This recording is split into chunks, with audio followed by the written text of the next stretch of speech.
Well, welcome everybody to the Holy Roar Worship Leader Q&A. We've received questions from worship leaders all over that we're going to get to ask our panel to. You're going to get some incredible insights today and to be able to hear from just a wealth and a depth of knowledge. And so we're going to get rolling. I'm your host today, Jimmy Williams from Worship Together. Yes. So, in a suit. In a suit. So let's get going, and Chris, I'm gonna start with you because I'm gonna let you introduce your team here, man. Like we've assembled like an amazing group. Yeah. But why don't you give us an idea of who we're hearing from today? Yeah, this is just incredible friends of mine. We're gonna share this whole night together, and this of songs. This is Ed Cash. Everybody say welcome, Ed. Ed. If you've been around my music, you know this guy, you know his name. If you've been around music at all, you know his name. He's just incredible songwriter, producer, and someone who has been a confidant for me in music for a really, really long time. And we've written a lot of songs together, and God's just done so much in both of our lives together. When my life intersected Ed's, it was like, the trajectory just really changed, and he's a really special guy. Deep well of songs, one of the best songwriters. It may be the best songwriter I know. And so, any songwriting questions, just please send it to Ed, and not me. This is Nicole Serrano. All the ladies in the house, and let me tell you how I first met Nicole. Okay, when I first met Nicole, I made this Christmas record called Adore, and I had this song on there called Noel, and it was sung by this girl named Lauren Daigle. I was giving her a shot, and no one has ever heard of her, and bless her, and she's gonna make it, and she sang this song on Noel, and it's just so beautiful. Actually, Ed and I wrote that song. It was mostly Ed. I get a little credit, but and so it's just great. So we go on a tour, and she's, she's big pop star, big stuff. She's not gonna go on tour with me. And so I was like, who can sing this song? I gotta find somebody that can carry this song. I'm sure not gonna sing it. I'm not gonna ruin it for everybody who's like coming with a great expectation. And I got sent a bunch of names, and a friend of mine said, you need to hear this girl, Nicole Serrano. I mean, this girl can sing. And sure enough, I heard Nicole sing, and I was like, would you please, is there any way you'd please come on tour with me? And Nicole is an incredible singer, incredible heart, and really has a passion of worship leader. You'll hear more of that tonight, but just so be looking out for this name. If maybe you know Red Rocks Worship, she's been a part of that, and she's just done amazing things. So that's Nicole. And then down here, Pat Barrett, everybody.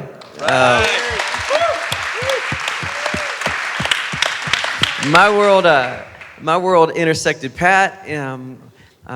So there was this other person that could sing. No, I was just kidding.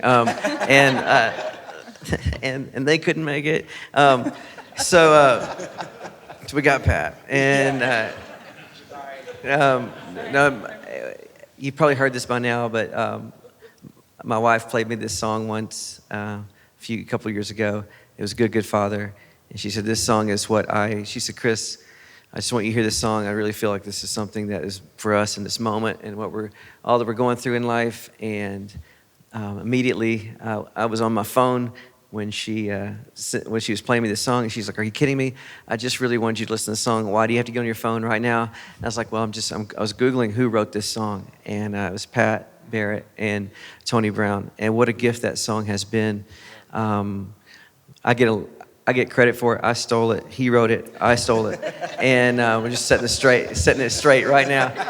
And Pat is special, and I feel like has made maybe the best worship record that I've heard all year. It's just called Pat Barrett. If you haven't heard yet, Ed Cash produced it.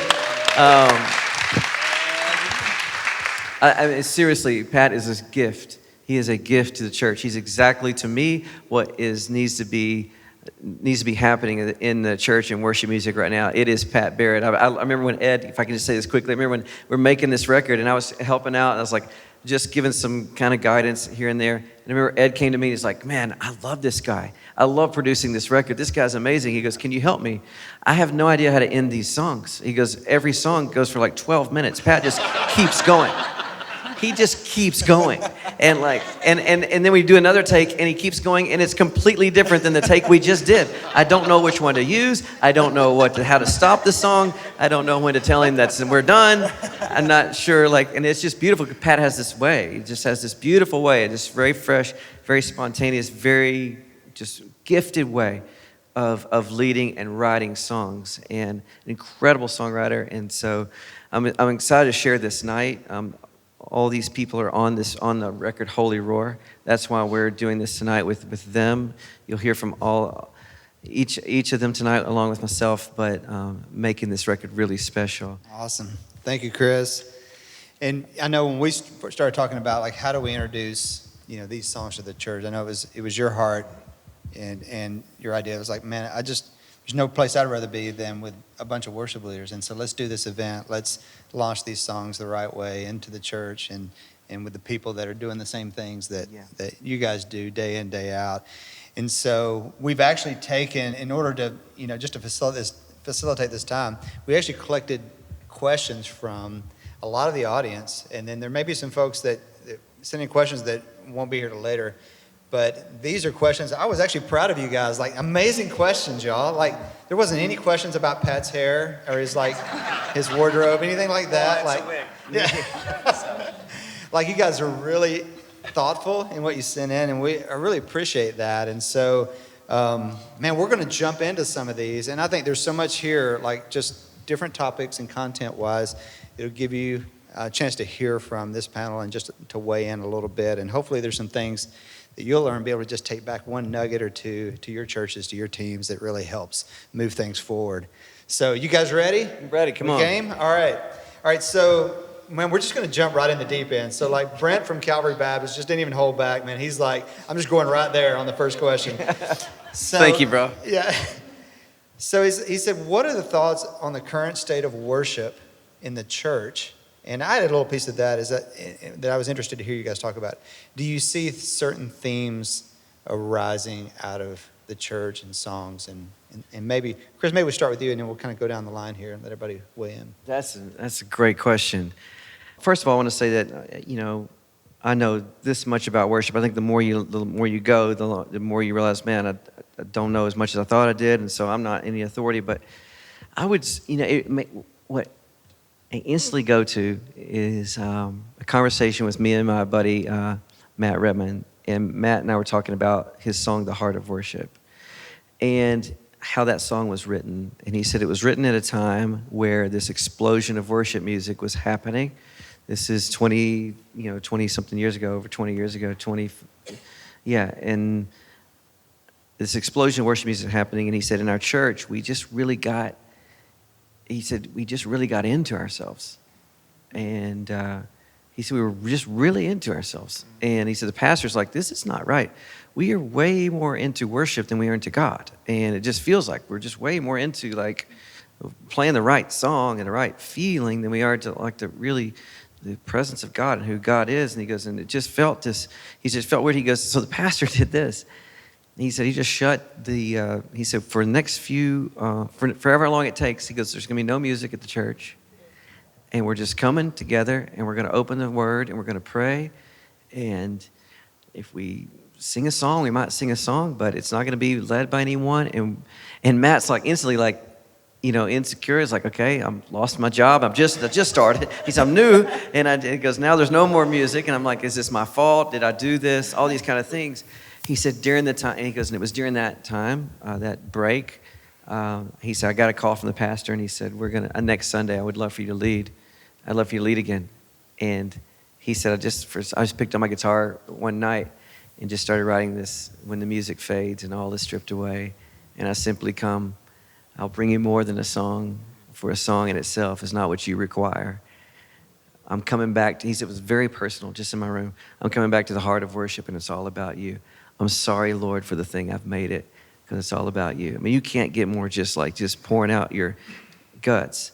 And that because he said, if you had told me that song was going to go past my room, and how it helped the church, right? And I feel like in some way, I feel like myself included can get there again. So that when I'm talking about the state of the church, I feel like it feels sometimes a little bit self-indulgent sometimes. And that's my biggest fear. I think there's a beautiful thing of praise. I think that the explosion of praise is continuing throughout the earth, and I think it's a beautiful thing. But my biggest warning for myself and for others is that self-indulgent kind of thing. I think that's the only thing that really I'd be like, I don't want to be in that. I don't want to be a part of that. I don't want to have any of that on me, Lord. You just really check, and that you can only do that. You only know inside of you. The only way to know is your own heart and your own motives. So that's what I think off the top of my head. And Ed, as a writer and a worship leader, is that, when you're writing, creating, is that thought a little bit in the back of your mind of knowing that, hey, I'm about to put lyrics into the voices of a lot of people, and what do I sense that God's trying to say, or what is he wanting to say right now? Yeah, it's tricky because, I had the privilege of writing in several different sort of church camps and pools, and some of the stuff is a lot more, theologically grounded, and it's just a lot of almost liturgy type stuff, and then some of it is more kind of free-flowing and just real open praise. And I think for me, kind of piggyback on what you said, to me, if it becomes about my satisfaction more than God's glory, what can I do to feel pleasing, or feel pleased rather than what is my pleasing offering to God?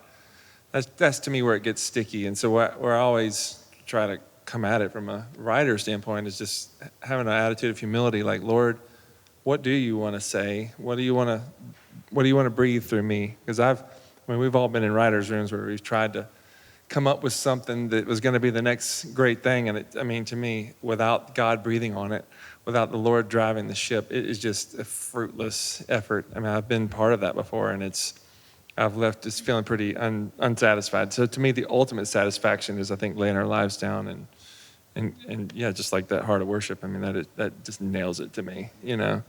What a beautiful expression. So, yeah. Thank you. That's awesome. Man, this is a great question here. So Kristen from Church of the City asked, the perspective on the role of performance and excellence in worship. And this is huge. I know probably all of you guys, if you don't wrestle with that, you're probably not in the right place. Everybody should wrestle with it. But Nicole, maybe even start with you. Chris was just saying, obviously you've got an amazing voice, and it's an instrument. God's blessed you with that. How do you balance that of I want to be excellent. I have this artistic side about what I do and how God's made me. At the same time, I'm leading these people in worship. So there's always that element in a worship leader of I want to lead, but I don't want to be noticed too much. If that makes sense. And maybe talk about that a little bit. Does that feel like it's always a little bit of a conflict, or there's two things kind of pulling all the time? Yeah, I feel like the way to flesh that out is trial and error. And I think God is the one who ultimately guides. We can have wrong motives at times, and he's not going to strike us on stage. And, he gives us that grace and freedom to, be human a little bit. But I think it takes some time to figure out what that line is, and constantly keeping your heart in the right place of, okay, you've given me every gift I have. Every breath I have comes from you.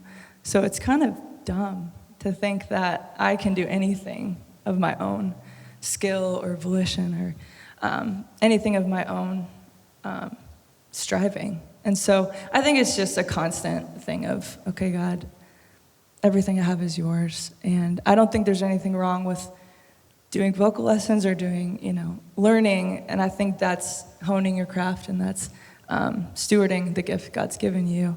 So I also don't think it's God will bless it. His favor will cover me, So I think we're called to steward that, but ultimately we can't really manipulate anything but just giving our best as an offering. And Pat, I'm reminded of the song you read called Better, where it really kind of breaks down, like, there's things that are external that people see, and there's this, what I project, but then there's these things that are on the inside that are far more worth more than the external things. And so it kind of speaks a little bit to this conflict of, like, there's a piece of us, when you're standing up on any type of platform and you're leading people, there's a piece of you that's external and or is being noticed for whatever reason. Maybe it's your dashing good looks or your hair. Well, it's when I dance, the spirit falls. It's majestic, it's strong, it's confident. What I think about, I remember actually going in to do this record, and I had a conversation with a friend of mine because I have never done like a solo record. I've always been in a band with a group of people on a worship team. It's been like a weird traveling circus of friends and community. That's the way worship for me has always kind of been. It's always been that way, the expression of it. And I remember talking to a friend saying, I'm just trying to figure out how to place it in my mind. How should I think about these songs and this record? And he just looked at me, and it's exactly what you said, Nicole. He said, just think of it as an offering. And for me, that posture of, like, I know I'm sharing this with the world, but who is this for? And I'm happy to share my creativity, but who is this for? And these songs were really things that helped me foster connection and communion and intimacy. And I'm happy to share that, but who is this for? And that's always just been a centering thing for me that has helped curb some of the tendencies when you become aware, like, oh my gosh, there's a lot of people. I feel like my voice is scratchy. I feel like I haven't led this song before. All the questions that the fears you get crippled by, for me, it always helped realizing, like, oh man, I'm sharing this, but this is actually for you, God. This is why I'm doing this. And so it's been a journey of kind of walking that out. Can I say something in that too? Because that's such a good question. Because stages just mess things up. They especially when it comes to church, stages mess everything up because it puts this weird barrier between people and I think that people who look, you guys are leaders at your churches. A lot of you are leading, and so your congregation looks at you and goes, "I bet they have a red phone to God. I bet they have something that I don't have. They have a connection that apparently I must have." And you all know that's not true. You all know your own selves. And when it comes to that performance, I just want to put another word out there. It starts with a P. It's presence. There's a difference. I feel like for me, that's how I've always gone into it. It's like I'm not really performing here, but I am trying to have a presence that leads people somewhere. You are the leader. God put you that gift, and He put you in that to lead, not to walk up there and go, okay, the wrong thing, right? I'm standing again. Not, the wrong thing is to stand there with your guitar, or the piano and just look down and I don't really, I'm not here. I just get out of the way. I just hope no one, but no, you can do that at home. God's put you in front of people for a moment to actually have some presence, to lead people, say, this is where we're going, to lead with confidence. That comes out of your own relationship with God, but so don't feel bad about that, because don't feel like, man, but I would just take that as a presence, but you're not performing, though. Everybody knows when you're in performance mode, and you're in a moment of just having a presence of calling people to something, calling people to worship. That's why the opening song is always the call to worship. You're calling people to something greater than yourself, right? And so, wow, that's one thing. Great answers. Great question. All right, the next one is, this is a great question, man. Tyler from Brookside Church asked about balancing family and ministry. How many of you out here kind of struggle with that every now and then? Man, only because, Pat, I know you've had a crazy last year, 2 years probably. Are you looking at the bags under my eyes? Say it. What gives it away? Yeah, just say it. What gives it away? But you have a family, wife, kids, and talk about that a little bit, and what are the practical things that you do, because you have to be gone a certain amount, and there's things that you have to do. What's the balance point? How do you know when enough's enough, and then how do you kind of keep both healthy? When I get a nosebleed, I've gone too far. I think for us, like I have 3 kids and I have a 1.5-year-old at home now. So our stage of life is we're just like needy. Like I'm seeing, like you're here, I just want you to hold me because I'm so needy right now. You look so safe. You go through times where your margin, you have more margin and you don't. And one of the stories I actually love is when Jesus, he meets the woman at the well. This verse is so awesome. It says, Jesus was tired, so he sat down. He didn't pray for supernatural energy. He didn't try to rally the troops and get a couple more like mission stops in. He was obedient to the God-given limitations on his life. And I think I find myself violating limitations that Jesus never did. It doesn't mean there aren't times to work. It doesn't mean there's not times that are busier. But it does mean that he withdrew to lonely places, and there were times where he was, ministering the Sermon on the Mount. He was in public. He's in private. He was aware of what he had and what he didn't have to give. And, right now for us, we kind of realize, like, when we get, like, in tour mode and there's a lot of traveling coming up, that means that I can't just go grab coffee with a bunch of my friends and do a bunch of meetings. Like, I'm with my kids. I'm picking them up from school. Like, that is as much worship for me as the holiest, small group conversation. Like, I don't seeing those as separate can actually be pretty destructive, because the people God's actually given me is my covenant to my wife and my kids. Those are our disciples, you know what I mean? Like, they're gonna learn what God is like by how present I am when I'm with them, how engaged I am when I'm with them, and I hope to give them as little to unlearn as possible, Please, hold me. So really, like, we're kind of in it right now, and it is, I love the trial and error thing, because I don't know, I've never been a dad of 3 before, but I do know when I violated the margin barriers. And I go, oh, I don't have any left to give. I do know when I start to get like panicky and anxious because I've put too many things on my plate, and my fear of making other people upset has run me into the ground. Like, that's not being obedient to the God-given limit. Like, we sleep 1/3 of our lives on a soft rectangle. That's weird. You spend 1/3 of your life unconscious. Think about that. You can't even work your whole life if you wanted to. Like, God, like, put it in your brain, like, you need to stop and sleep on that rectangle and wake up tomorrow morning because you don't know how to stop. And so some of it is like, man, I know when I violate that, and it's kind of give and take in moments, but Jesus was tired, so he sat down. He didn't violate it, so we probably shouldn't. And Ed, just because I know, I've been to your place, man, your work is about 12 feet from your house because your studio's in your basement. And man, how do you separate the two worlds? And maybe also speak to a little bit, like, just because you decide, hey, you know what, I'm going to spend some time with my family, doesn't mean that the texts and the emails and the phone calls just all of a sudden stop. Like, oh, Ed's spending time with his family, I'm not going to text him for anything. Maybe just talk through that, like, practically, how do you deal with that? Do you just shut down, just go quiet, go silent? How do you balance it? I mean, yeah, it's a tough question, and it's been a lifelong struggle, just being honest. One of the trickier things, I guess, about being a producer and a writer is there are times where I'm 15 feet away from home life in the studio, but I might as well be in Antarctica, because what it takes to really be present in those moments is a lot.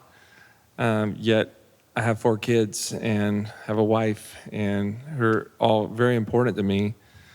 And so I've really, I've done everything from get a separate cell phone that 5 people know the number to, so that I can't be contacted, because the way my brain works, I think, you talk about knowing your own limitations. When our kids were younger, I might be at their ball game, and all of a sudden, Chris would text me, hey, I got this song idea, and I'd pull it out, and then I'm like, my brain's spinning, and go son, but I'm over here like, wanting to write or whatever. And I've had to just recognize, I think the word margin, Pat, you mentioned, is just, that's the word I feel like God just keeps flashing in front of my brain. Like if Jesus got away on the mountain, what would I be telling myself that I don't need to do that? So I've really tried to build that into my life, and not, my tendency, I think sometimes is just to go till the red light is flashing and it's like, time to breathe. And I don't like it when I get to that point. So I've been trying to build more margin into my life to say no. I think growing up for me in the church was a very pretty environment. Everything had to look just so. And so I sort of followed that in my life, thinking that I need to not be real and vulnerable, and I need to not show weakness, and I need to be showing up all that I can. I don't like saying no, but God has really been challenging me on the power of no, and what it means to protect myself, my own heart, and my family, and to say, I can't do that. That's going to overextend me. And really to believe that if I'll do that, I think he has better things for us when we do that, when we say no to the things that might be distracting to the ultimate calling on our life. So That's good. How many of you guys are bivocational in your ministry? Anybody? Yep. How many of you are just volunteers, completely volunteer? A lot of you, yeah. Yeah, so in this second question kind of dovetails into that a little bit of just taking care of yourself, spiritually, physically, emotionally. If you're a worship leader, I know you've felt like there's times where you stand up in front of people where you're rested and you're filled, and what happens as a result of your leadership is kind of night and day between when you stand up and you're empty and you're exhausted. It makes such a big difference in how you lead people and the impact that you make. But Nicole, maybe start with you of like just maybe some things like how do you prepare, like how do you keep yourself charged? And we're not putting anybody on a pedestal because we know it's like any given, Sunday for some of us, it's just, you just stand up and you're like, man, I'm just out of it this week, and God's gracious with that. But things that maybe you do to encourage yourself, to take care of yourself spiritually, even physically, as every time just getting the rest that you need, and Pat. But talk about that a little bit. Yeah. If I could advocate therapy as hard as possible, this is me doing that. I think there's something, I'm a pastor's kid too, so I have some spiritual baggage, but we don't talk about that. We don't have time. No, I think it's what you're saying about like, it has to be presentable, it has to be pretty. Even if that was never actually said, you just pick up that hidden agenda of like, okay, everything has to look acceptable.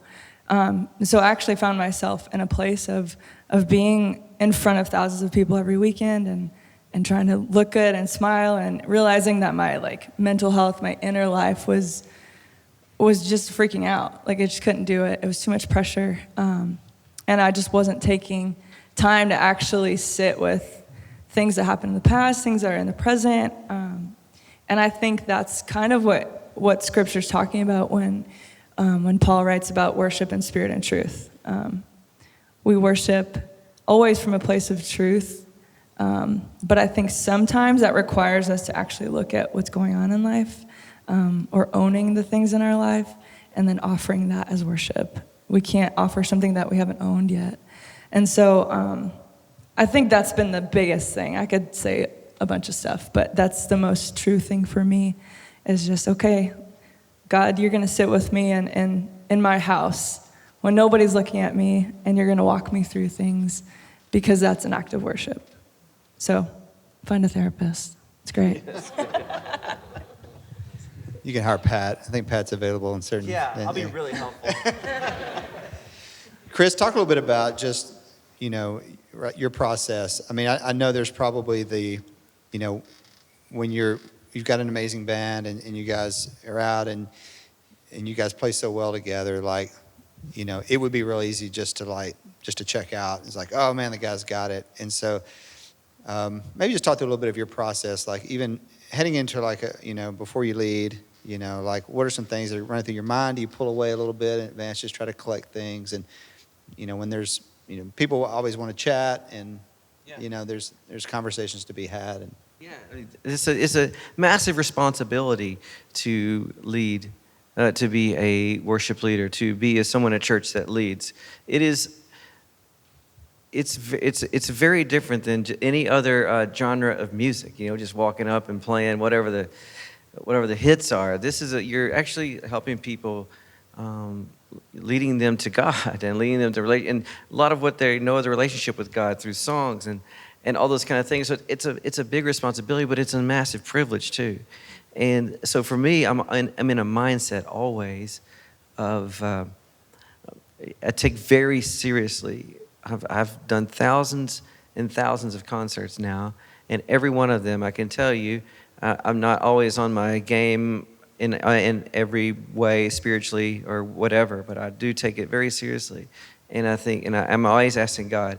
There's always saying, God, if your presence, what I talk to my guys about, and what we talk about a lot is if your presence doesn't fall here, basically, if your presence doesn't come here, then we're not doing anything different than anybody else could do at this moment. And that's what is the distinguishing. The thing that's I've always kept from me is that Exodus, I believe it's 33, where God and Moses are talking, and which is just weird to say that anyway, when God and Moses are talking. And remember, he says, you're going to lead the people. And Moses says, well, I'm not going. I'm not qualified. So no, you're going to lead the people. Oh, well, how will I know? I'm going to be with you. And then Moses says this, if your presence doesn't go with me, then don't lead me from here. I'm not going. If your presence doesn't go, I'm not going. And then this is the sentence that got me. He says, for what will distinguish me among all the people of the earth? Basically he's saying, because that's what's going to distinguish me, is your presence. If your presence isn't leading me, then I'm not going, because that's going to be the difference maker. And that's the thing I talk about with my guys. It's like the presence of God is a difference maker. It's not our guitars. We're not making up new chords. We haven't made up any new songs that no one's ever heard. We're not creating, there's not new notes on the scale that we've created that make it different. What marks this night is the presence of God. So we're always just talking about that and asking God for his presence to come and being in a place where that's what we're relying on. And that's what I always want to be in that it's not that I just know how to do it. I've done the concert so much, I just know how to do it, and I know how to play the right things. That's all well and great, but that'll last about for the night. But what will be a marker on people's lives if they really carry the presence of God? So that's why I'm trying to always stay in that posture. Is one of the ways for me. Yeah, that's amazing. We got a little bit of time left. Definitely want to get to a couple of topics. Any songwriters in the room today? Anybody writing? Awesome. This question came from Isaac. He's actually from Fort Wayne, Indiana.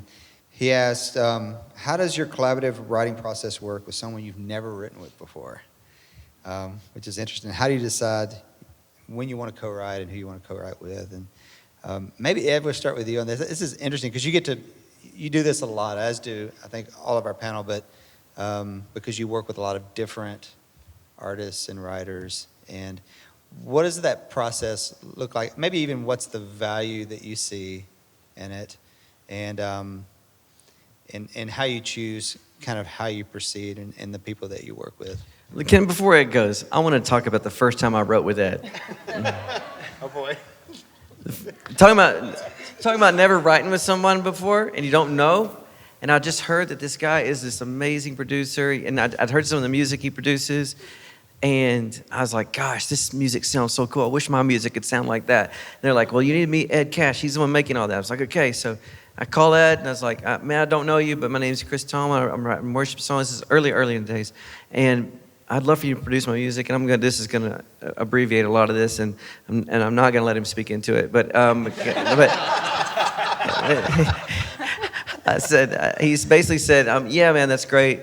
I'm not into worship music. I think it's subpar. He used that word, subpar. And he said, and just, I go to church and I listen to all these songs. I'm like, man, these are really bad written songs, and I'm not into it. I was like, oh, wow, God bless you. And so could we, so for some reason I didn't stop. For some reason I wouldn't take no. I was like, well, will you pray about this, and maybe I can call you back? Yes. And I know that he did pray about him and his wife, and I know that his wife was a big part of that. and like saying, I think you're supposed to work with this guy. And so we do set up a time to get together, and I bring him this song that I think is our first time. I've met Ed, first time in person, and I'd seen some songs, and I said, man, I got this little song I'd like to play for you. And I started playing this chorus. How great is our God, sing with me. I'm not lying, this is the first song I ever played him. Sing with me, how great our God, all will see how great is our God. And the verses, and he's like, yeah, I don't know, I just don't.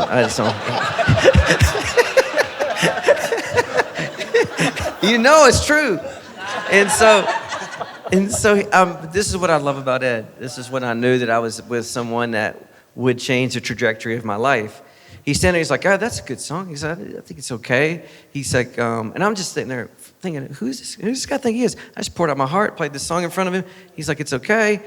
And he goes, I think there's, when you play it and I listen to it, I just feel like it needs something else. Like it's not finished. I'm like, who's this guy? I'm thinking to myself, it's not finished. What do you mean it's not finished? And I'll never forget, I didn't know he could sing like he can sing. Didn't know he could play like he can play. He grabs his guitar and he goes, what about this? You're the name above all names. And just starts playing this thing. You are worthy. And I'm just like, it's like the beam from heaven had come down onto Ed. And I was like, what? I just started thinking, oh my God. I was like, of course it wasn't. Yeah, it wasn't finished. Of course it wasn't finished.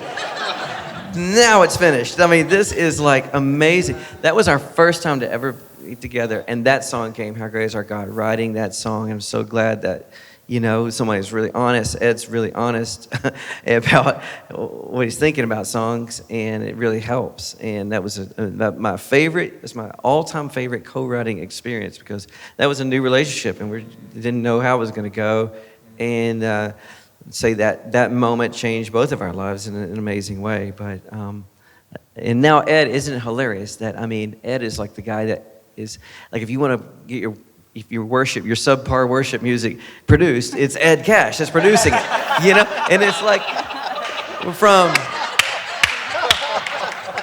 isn't that amazing? He produces every great record, from Bethel's new record to all my stuff to Passion to Hillsong, you name it. Ed Cash has got his DNA all over it, and I think it's just God's great sense of humor, laughing at Ed, going, yeah. I'm gonna make you take this music to new places. Sorry, bro, that was I took your answer, but you sorry, man. I don't know how you follow that, Ed. No. Man, go for it. Good grief. Thank you for that. To me, it's really a stewardship issue. I think when I really get down to the depth of it, when you recognize that God has given you a gift, not only a global gift, but a gift of a song or a song idea, and that's a precious thing. I think you're the one that taught me about, being song receivers versus being songwriters. I would any day of the week rather be a song receiver than a songwriter. Not that I'm afraid of the craft, or not that I'm not willing to get down in the mud and try that, but by far the best moments that I've ever had as a song, writer, receiver, have been the moments where I just feel like something was just downloaded from heaven, and it's because my heart was in a posture to receive it that God put it there. And what do you say to that? Thank you. And then so what to do with those songs? I'm forever thinking about, if I'm writing, especially with a new writer, like, Lord, this idea that you gave me a week ago, is this something you'd like me to present to them? And I've, at times, really almost sweat thinking about not wanting to give up something that felt really precious, because I wasn't sure in my spirit, like, is this, just trying to feel after the Lord. And sometimes that's a bit of a messy process. And even, obviously Chris has such a humongous voice in the church, and you would think from a writing perspective, well, any good idea, just toss it to Chris Tomlin, because on paper that looks like a really good business decision. But before a holy God, I don't want to be prostituting my gifts that he's given me and using my brother as like this outlet to, advance the kingdom of Ed, because that is disgusting to me. That's what I hated about worship stuff that I saw going on to begin with, that's why I had resistance to it, because it looked to me at times like it was, jockeying for these positions. And not that I haven't been guilty of that, because I know before a holy God, I'm not going to sit up here and say that I've been innocent, but I do try to keep a pure heart and try to, offer those ideas up to him in the best way I can, and ask him to lead me. So That's great. Let's take one more here before we wrap. This question, Chris, we were looking at this before we came out. This is such an amazing question, and maybe I'd love for all of you to be able to speak into it, but maybe start with you. And this came from Matthew, actually from home church here where we're at tonight. But what a great question. And I think because this church is young and they're just getting established, but how essential is equipment and band for leading worship? Yes. How essential is equipment and band? Well, I love that the word essential is used there, because none of those things are. When you talk about what's essential, I mean, that is just, what's essential is, just in creating a place where people are free to worship God and to come before God. And that can be done. That can be done if you have nothing but that can be done if you're just sitting at a piano. That can be done if you don't even have an instrument and you just have a microphone and say, this morning, I love you guys and I just want us to worship God, and we're just going to sing this, and you can just bless the Lord, oh my soul, and just the whole place. You don't need anything. Then when it becomes essential, because that's what that's when you're getting to the root of things. And sometimes I think all the equipment, the band messes things up sometimes. From my perspective, I'm always like, gosh, am I really connecting God into God with all this noise? And I'm creating the noise. But I really love that. The best times of worship for me, man, have been just those times where all that stuff has been stripped away, and it's not about any of that, and people forget there's even somebody leading. I mean, if you can get to that point, that's the ultimate goal. I always heard it said like this: as a worship leader, you should just be the moon. That's your place. Is you have no light on your own. That you only reflect. You only reflect the light. That's what the moon does. It reflects the light. It cannot produce any light. And that's the ultimate goal, is to get to a place where you're just reflecting the glory of God to people, helping them, and they even forget you're there. And when you get to that point, then you're a great leader. That's the great leaders, when they can just kind of back off some way, and it's not about all that. And I think there's a lot of we want to be excellent, would be great, and but especially in a new place, I love that question, because the heart of worship is just that's what's essential, is just back to what I said, back to the heart of it. And all is stripped away, and I'm just before you, Lord, and helping people come that way. Man, that's so amazing. Thank all of you guys. This was amazing. Thank you for the time. Thank you for sharing your hearts. Could we just thank them one more time for coming?